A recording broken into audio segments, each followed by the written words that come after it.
صفحے کی آخری لائن سورہ مائدہ کی آیت نمبر 116۔ اعوذ باللہ من الشیطان الرجیم،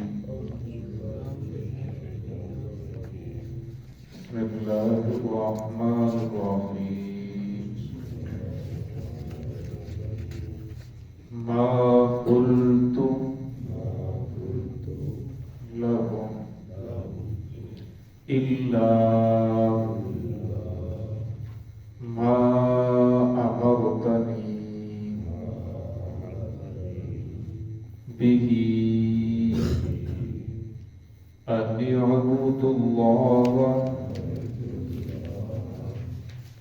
ربي وربكم وكنت عليهم شهيدا ما دمت فيهم فلما توفيتني كنت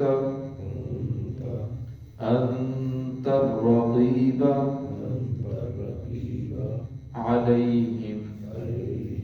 وأنت على كل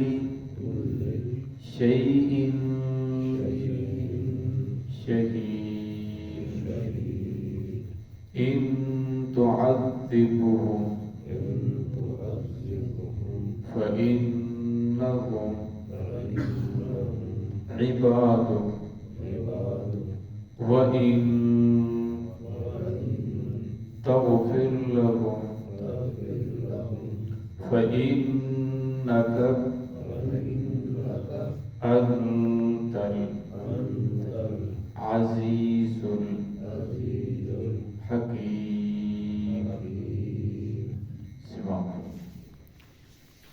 بسم الله الرحمن الرحيم۔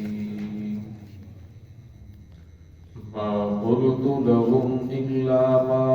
أمرتني به أن اعبدوا الله ربي وربكم وكنت عليهم شهيدا ما دمت فيهم فلما توفيتني كنت أنت الرقيب عليهم وأنت على كل شيء شهيد إن تعذبهم فإنهم عبادك وإن تغفر لهم فإنك أنت العزيز الحكيم۔ ما قلت لهم إلا ما أمرتني به، نہیں میں نے کہا ان کے لیے الا ما مگر وہ امرتنی جس کا تو نے مجھے حکم دیا بھی جو کچھ بھی ان اعبدوا اللہ یہ کہ تم عبادت کرو اللہ رب العزت کی ربی جو میرا بھی رب ہے اور ربکم اور تمہارا بھی رب ہے وکنت علیہم شہیدا ما دمت فیہم اور میں ان پر گواہ تھا ما دمت جب تک فیہم میں ان کے اندر موجود تھا فلما توفیتنی اور جب تو نے مجھے اپنی طرف اٹھا لیا پورا لے لیا وکنت انت الرقیب علیہم تو ہی ان پر نگران تھا وانت علی کل شیء شہید اور اللہ رب العزت ہر چیز پر گواہ ہے اور تو ہی ہر چیز پر گواہ ہے ان تعذبهم اگر تو انہیں عذاب دے فإنهم عبادک پس بے شک وہ تیرے بندے ہیں وإن تغفر لهم اور اگر تو انہیں معاف کر دے بخش دے فإنك أنت العزيز الحكيم بے شک تو غالب ہے حکمت والا ہے۔ گزشتہ آیت کے اندر عیسیٰ علیہ السلام کا تذکرہ چل رہا تھا کہ قیامت والے دن اللہ رب العزت عیسیٰ علیہ السلام سے پوچھیں گے کیا تو نے کہا تھا کہ میرے جانے کے بعد مجھے اور میری والدہ کو خدا بنا لینا؟ تو عیسیٰ علیہ السلام فرمائیں گے کہ آپ کی ذات پاک ہے، میں ایسا جملہ کیسے کہہ سکتا ہوں جس کا مجھے حق حاصل نہیں ہے؟ تو عیسیٰ علیہ السلام فرمائیں گے ما قلت لکم الا ما امرتنی نہیں میں نے کہا مگر وہی امرتنی جس چیز کا آپ نے مجھے حکم دیا کہ اللہ کے سوا کوئی معبود نہیں، مالک کو تمہارا وہ ہے، اسی کو سجدہ کرو، اسی کو پکارو، اس نے تمہیں دنیا کے اندر ایک وقت کے لیے بھیجا ہے، تمہارے پاس چند دن کی مہلت ہے، یہ تم نے گزار کر جانا ہے، یہ دنیا ہمیشہ رہنے کی جگہ نہیں ہے، یہ دنیا مسافر خانہ ہے، کوئی آ رہا ہے کوئی جا رہا ہے۔ کتنے لوگ تھے جنہوں نے اس جگہ کو عبادت کیا، وہ چلے گئے، ہم بھی چلے جائیں گے، بعد والے آئیں گے، وہ محنت مشقت کریں گے، وہ بھی چلے جائیں گے۔ تو فرمایا عیسیٰ علیہ السلام فرمائیں گے میں نے تو وہی کہا، امرتنی جس چیز کا آپ نے مجھے حکم دیا تھا، ان اعبدوا اللہ کہ عبادت کرو اللہ رب العزت کی، تمہارا خالق مالک تمہارا معبود مسجود وہ اللہ ہے، اسی کو سجدہ سپاؤ، یہ پیشانی اسی کے سامنے جھکے، ربی و ربکم وہ میرا بھی رب ہے، و ربکم تمہارا بھی رب ہے، فرمایا وکنت علیہم شہیدا ما دمت فیہم، فرمایا جب تک عیسیٰ علیہ السلام نے فرمایا میں ان کے اندر موجود تھا، میری یہی دعوت رہی، اسی بات کی طرف میں انہیں بلاتا رہا، اور اس بات پر میں گواہ بھی رہا کہ وہ لوگ اس راستے کی طرف کچھ آنے والے تھے کچھ نہ آنے والے تھے۔ فلما توفیتنی لیکن جب تم نے مجھے پورا پورا اپنی طرف اٹھا لیا۔ اب توفنی کا ترجمہ جو اہل قادیانی ہیں، یہ کچھ باطل فرقے ہیں، وہ اس کا ترجمہ یہ کرتے ہیں فلما توفیتنی کہ جب تو نے مجھے موت دے دی۔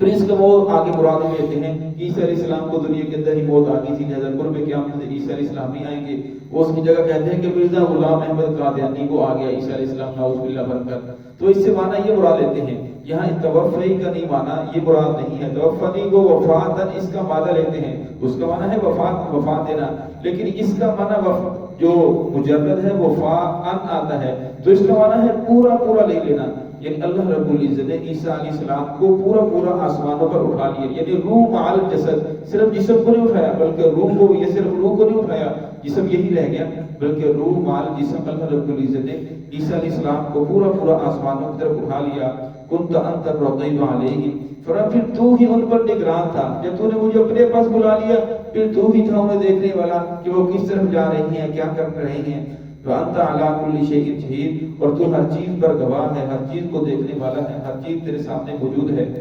آگے بڑھے کہ فَإِن تُعَذِّبْهُمْ فَإِنَّهُمْ عِبَادُكَ، فرمایا اگر تو انہیں عذاب دے تو یہ تیرے بندے ہیں، وَإِن تَغْفِرْ لَهُمْ اگر تو انہیں معاف کر دے تو پھر بھی تو بخشنے والے پر قادر ہے۔